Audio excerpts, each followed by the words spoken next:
তুমি কি কখনো এমন অনুভব করেছো তুমি অনেক কিছু ভাবো কিন্তু কিছুই করতে পারো না? রাতে ঘুমোতে চাও কিন্তু মাথার ভেতর চিন্তারা থামে না। একই ঘটনা বারবার রিপ্লে হতে থাকে। তুমি ভাবো আমি কি ভুল বলেছি, ওকে আমার সম্পর্কে ভুল ভাবছে। যদি এটা ভুল হয়ে যায়, তুমি ভাবছো এটা নর্মাল, কিন্তু আসলে এই ওভার থিঙ্কিং তোমাকে ধীরে ধীরে ভেতর থেকে ধ্বংস করছে। আজ জানবো ওভার থিঙ্কিং কি এবং এটা কিভাবে তোমাকে ধ্বংস করছে। ওভার থিঙ্কিং মানে শুধু বেশি ভাবা না, এটা একটা মেন্টাল লুপ, যেখানে তুমি একই চিন্তা বারবার রিপিট করো কিন্তু কোনো কনক্লুশন বা সিদ্ধান্তে পৌঁছতে পারো না। সাইকোলজিতে এটাকে বলে রিমিউনেশন। মানে তুমি প্রবলেম সলভ করছো না, তুমি শুধু প্রবলেমের ভেতর ঘুরপাক খাচ্ছ। ধরো, তুমি একটা কথোপকথনের মাঝে কিছু একটা বাজে কথা বলে ফেলেছো। একজন নর্মাল লোক বলবে ঠিক আছে, ভুল হয়েছে, মুভ অন। কিন্তু ওভার থিঙ্কিং মাইন্ড কি করে, সে বারবার একই লুপে আটকে যায়। আমি এটা কেন করলাম, আমি এটা কেন বললাম, ও কি ভাবছে, ও কি আমাকে জাজ করছে। এই চিন্তাগুলো একটা ফিডব্যাক লুপ তৈরি করে, আর যত বেশি ভাবো তত বেশি অ্যাংজাইটি বাড়ে।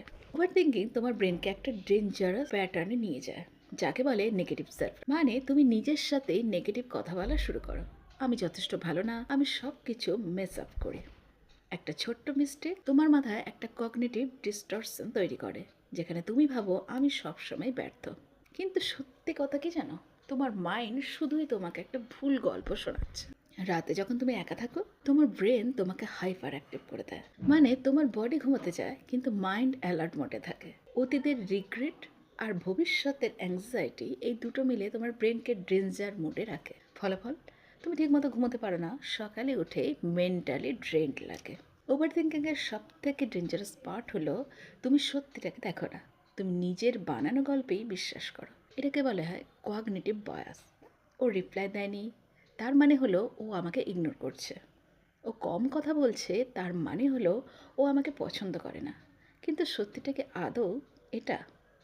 হতেও তো পারে ও বিজি থাকছে বা ওর মুড খারাপ হতে পারে। কিন্তু তোমার মনটা সব থেকে বাজে জিনিসটাই বিশ্বাস করে। এইভাবেই সম্পর্কে অপ্রয়োজনীয় দূরত্বের সৃষ্টি হয়। ওভার থিঙ্কিং তোমাকে এমন একটা জায়গায় নিয়ে যায় যেখানে তুমি এত বেশি অ্যানালাইজ করো যে তুমি কোনো অ্যাকশানই নিতে পারো না। এটাকে বলা হয় অ্যানালাইসিস প্যারালাইসিস। স্টার্ট করব কিন্তু পারফেক্ট না, আরেকটু প্ল্যান করি, আর একটু রেডি হই। শেষে কি হয়, তুমি একটা জায়গাতে স্ট্রাক হয়ে যাও। তুমি ভাবছো তুমি প্রিপেয়ার করছো, আসলে কিন্তু তুমি ভয়কে অ্যাভয়েড করছো। একটা প্রশ্ন করে, তুমি কি কখনো কিছু শুরু করতে চেয়েছিলে কিন্তু শুধু ওভার থিঙ্কিংয়ের জন্য শুরু করনি? YouTube channel, writing, new skill, তুমি ভাবছো তুমি প্রস্তুত না। ডিপ ডাউন তুমি জাজ হওয়ার ভয় পাচ্ছ। সাইকোলজিতে এটাকে বলে ফিয়ার অফ এভলিউশন। তুমি ফেলিওরকে না, মানুষের ওপিনিয়নকে ভয় পাচ্ছ। এবার আসি ওভার থিঙ্কিং কেন হয়। ওভার থিঙ্কিং হঠাৎ হয় না, এর পেছনে কিছু গভীর কারণ থাকে, যার মধ্যে অন্যতম হলো তুমি নিজের জাজমেন্ট বিশ্বাস করো না, তুমি ভুল করতে দিতে চাও না, বা তুমি আগে হার্ট হয়েছ তাই সব অ্যানালাইজ করো, অথবা তুমি সব কিছু কন্ট্রোল করতে চাও। প্রবলেম হলো লাইফ কখনো ফুললি কন্ট্রোলেবল না। তুমি যত বেশি কন্ট্রোল করতে চাও তত অ্যাংজাইটি বাড়ে। তবে বুঝতে হবে আমি ওভার থিঙ্কিং করছি, এই সচেতনতাই 50% প্রবলেম সলভ করে দেয়। তোমার মাথায় যা আসছে সব কিন্তু সত্যি না, এটা শুধু একটা চিন্তা, এটা সত্যি সত্যি কোনো ঘটনা না। এই পার্থক্যটা বুঝতে পারলেই তুমি শান্ত হয়ে যাবে। সাইকোলজিতে একটা কনসেপ্ট আছে, বিহেভিয়ারাল অ্যাক্টিভেশন।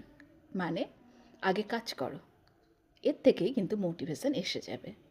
তাই তুমি যত দেরি করবে ভয় তত বেশি হবে।